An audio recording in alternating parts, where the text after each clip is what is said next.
Hello everyone, तर आज आपण बघणार आहोत बोंबील फ्राय आणि बांगडा फ्राय। तर आज मी तुम्हाला 2 फिश दाखवणार आहे फ्राय करून। तर चला बघूया मी कशी फ्राय करणार आहे, कोणते मसाले वापरणार आहे। तर जास्त मसाले यूज न करता मी आपले बेसिक मसाले घेतलेले आहेत। तर तुम्ही हे मेन्शन केलेले मसाले बघू शकता आणि त्यामध्ये आपल्याला पाणी न टाकता फक्त तेलाचा वापर करून हे मसाले एकत्रित करून घ्यायचे आहेत। तर चला इथे मी मसाले मिक्स करून घेत आहे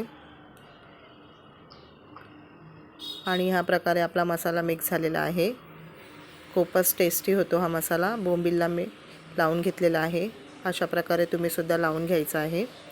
आणि इथे मी रव्यामध्ये कोटिंग केली होती, ती दाखवली नाही आहे, पण ह्याला रवा लावून आपल्याला छानपैकी थोड्याशा तेलामध्ये एक एक करून बोंबील सोडायचे आहेत। तर इथे मी असे बोंबील सोडलेले आहेत। तेल जास्त घ्यायचं नाही आहे, थोड्याशाच तेलामध्ये ते फ्राय करायचे आहेत आणि लो फ्लेमवर। तर बघू शकता किती सुंदर असे बोंबील फ्राय झालेले आहेत आणि खायला सुद्धा टेस्टी होतात। तर इथे आपले बोंबील फ्राय झालेले आहेत। डाळ भात आणि बोंबील एक वेगळंच कॉम्बिनेशन, म्हणजेच खूपच सुंदर। चला, तर बोंबील झालेले आहेत।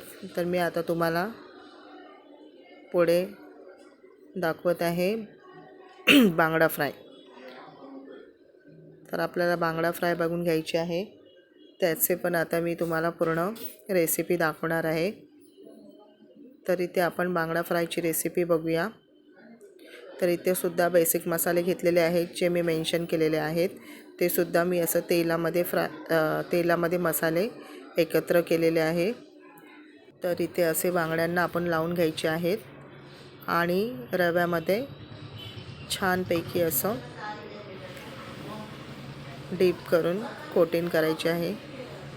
थोडं थोडं घेऊन आपल्याला रवा लावून घ्यायचा आहे बांगड्याला। इथे सुद्धा मी थोडंसंच तेल घेतलेलं आहे, जास्त तेल घ्यायचं नाही आहे। शक्यतो मी डीप फ्राय कोणतीच करत नाही मच्छी, थोड्याशाच तेलामध्ये मी फ्राय करत असते आणि थोड्याशा तेलामध्ये सुद्धा खूप छान आपली फ्राय करून होते, जास्त तेलाची काहीच गरज नाही।